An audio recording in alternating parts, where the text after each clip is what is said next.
Samsung has not announced anything yet, but the Galaxy S26 series is already leaking from multiple angles. Spec sheets, software teardowns, and early comparisons are starting to paint a picture of what Samsung might be planning for 2026. Quick disclaimer, before we start, nothing in this video is confirmed. Everything you are about to hear is based on leaks, early reports, and APK teardowns from reliable tech publications, especially Android Authority. Plus can change before launch, so take this as informed insight and not promises. Now, let's break down what's rumored, what actually makes sense, and what you should probably ignore from the upcoming leaks. Based on Samsung's usual launch cycle, the Galaxy S26 lineup is expected to arrive in early 2026, most likely between January and February. This follows the same pattern we've seen with the S23, S24, and S25 series. So timing-wise, nothing surprising here, really.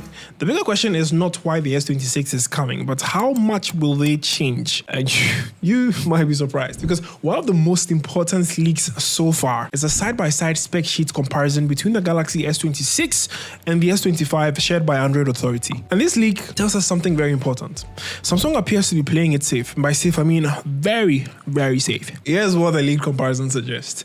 Display increases slightly from about 6.2 inches to 6.3 inches. Same refresh rate and peak brightness as the S25. The battery bump to around 4,300 mAh, up from 4,000 mAh. Same camera setup as before, 50 megapixel main, 12 megapixel ultra wide, and 10 megapixel telephoto. The storage likely starts at 256 gigabytes, meaning no more 128 gigabytes base model. Charging speeds will remain at 25 watts, and in simple terms, this looks like a refinement year and not a redesign year for the S26 base models. If you own an S25 or S24, this probably won't justify an upgrade. But let's talk about the Plus. The Plus model looks even more conservative. According to the same leak, the display size and resolution stay almost the same. Battery capacity stays similar, and camera hardware is also unchanged.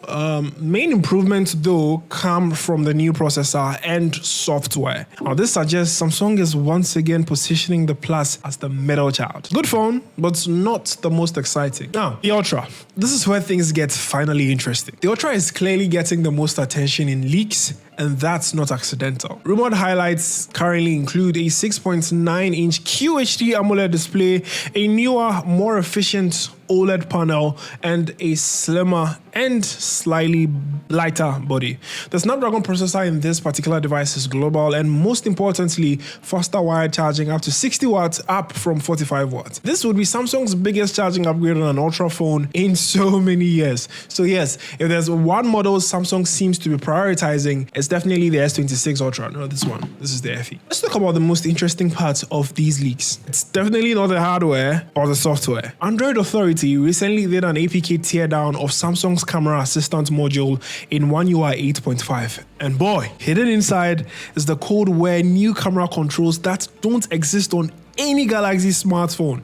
Two main features stood out. The first one is a video softening control. Now this feature would allow users to slightly soften the video output. Why does this even matter? Let me explain. Modern smartphone cameras are extremely sharp, sometimes too sharp, and this can make faces look harsh, overly detailed in video after it's processed. A softened toggle would allow more natural skin tones, a more cinematic look, better control for creators and vloggers, and this is something content creators have been asking for quietly for years. Autofocus speed and sensitivity controls are also another big feature, because the leaked settings suggest the users might be able to control how fast autofocus locks on a subject, how aggressively it switches focus between objects, and this would be huge for talking head videos like this, product shots, low light video, and controlled cinematic shots. But an important reminder, the APK teardowns only show what's being tested. Not everything literally makes it to the final release and the market. But if this ships with the S26 Ultra, Samsung would be giving users real camera control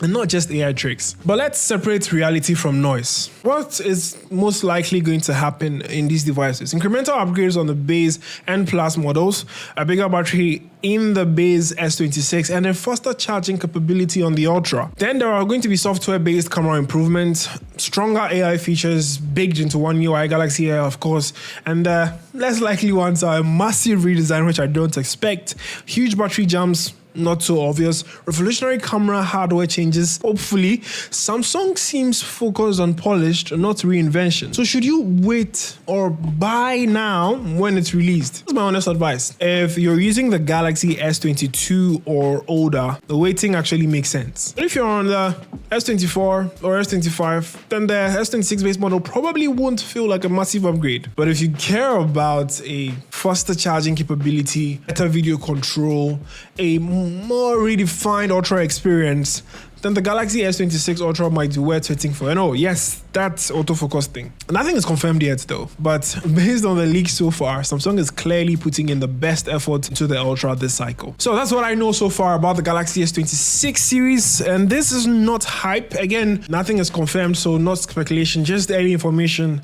properly explained by yours truly, Delpy. If more leaks surface, we'll definitely break them down the same way, calm, clear, and honest on the Byte Unlock channel, and we go talk more, chat.